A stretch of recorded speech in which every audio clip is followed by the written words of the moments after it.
Hello everyone. We will be answering the practice problems I left you last Thursday.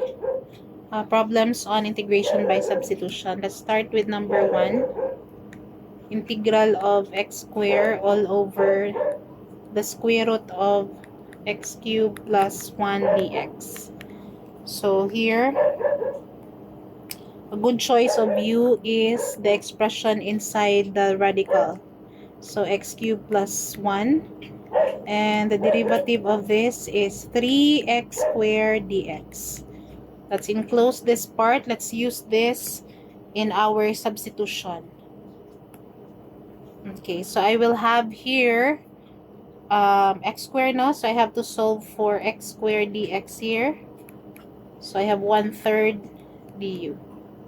So that I can use that to replace this expression here, x squared dx.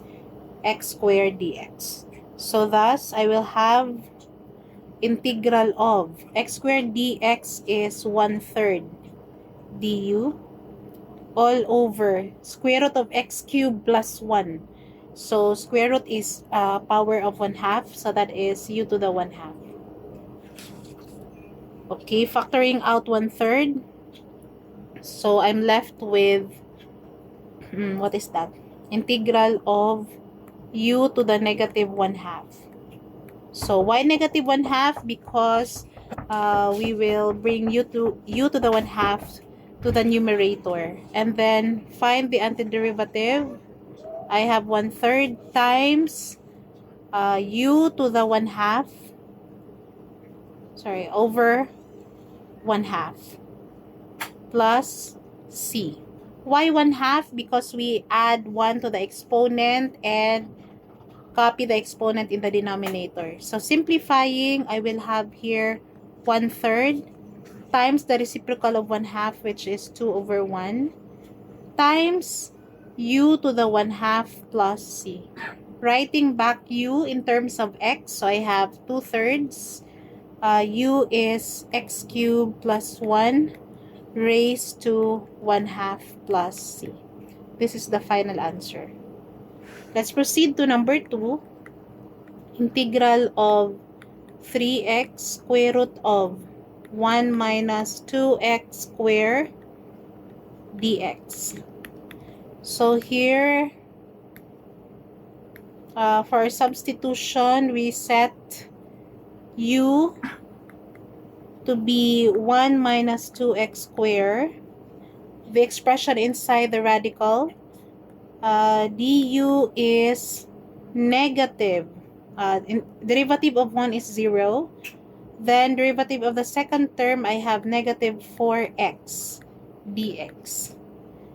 And solving for x dx, we have negative 1/4 of du.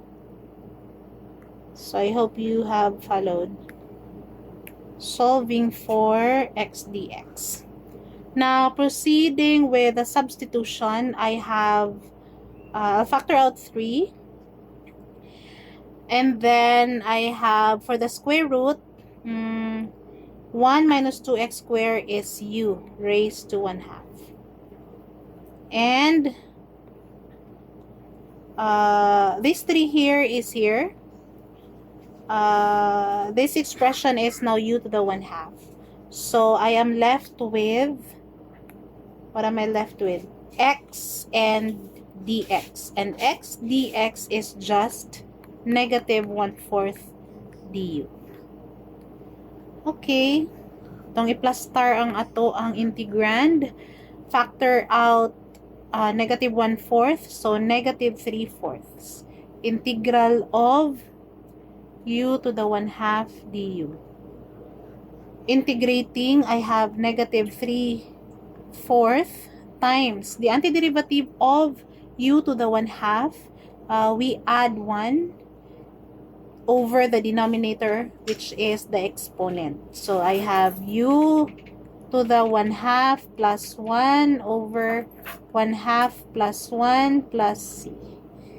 Simplifying, I have, what is this? Negative 3/4 times u to the 1/2 plus 1 is 3/2 over 3/2 plus c, and then negative 3/4 times the reciprocal of 3/2, which is 2/3, and u to the 3/2, and u is 1 minus 2x squared raised to 3/2 plus c. Therefore, our final answer is, this will cancel out, yeah, this one also, and you'll be left with 2 in the denominator. So, negative 1/2 times 1 minus 2x squared raised to the power of 3/2 plus c. So, this is the final answer. Okay, let's look at another, let's look at the third one. Number 3, integral of x times x minus 1 raised to 1/6 dx. So, a good choice of u is the expression inside the radical, which is x minus 1. And derivative of u is, derivative of x is dx, derivative of negative 1 is 0. So, solve na ni.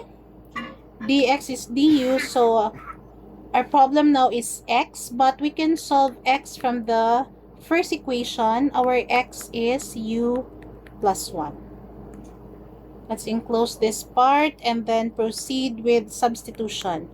So, integral of x is u plus 1, and then x minus 1 is u raised to 1/6. And dx is just du. Then we proceed with multiplication. Distribute. So I will have here u to the 1 is 6 over 6. So that's u to the 7/6 plus u to the 1/6 du. Then finding the antiderivative, plus 1. So u to the 7 over 6 plus 1. So that is 7/6 plus 6 over 6. That's 13/6 over 13/6. Plus u to the 1/6 plus 1. So that's u to the 7/6 over 7/6. Plus c. So I think we're done here. Take the reciprocal. So 6/13 times u, which is x minus 1 raised to 13/6, plus, take the reciprocal of 7/6, that's 6/7, times u, which is x minus 1 raised to 7/6 plus c. This is now the final answer. Number 4, integral, last item na ni, of 1 plus 2 cosine 2x all over square root of x plus sine of 2x dx. So I hope you already know the drill. Set u to be, the expression inside the radical, that's x plus sine of 2x. And the derivative of u is, derivative of x is 1. Plus derivative of sine 2x is positive 2 cosine of 2x dx. Okay, I think you also see that. 1 plus 2 cosine 2x dx is just du. Okay, proceed with substitution. So I have integral of 1 over the square root of u. Everything inside the radical is u. And the remaining expression is just du. So this is integral of u to the 1/2. Sorry, negative 1/2 du. Negative 1/2 because this is integral of 1 over u to the positive 1/2 du. Bringing it up, you'll get the negative exponent. So, antiderivative, this is u to the 1/2 over 1/2 plus c. Taking the reciprocal, I have u 2, sorry. And u is x plus sine of 2x raised to 1/2 plus c. So that's it. We have answered all the problems. Happy weekend, everybody. Bye-bye.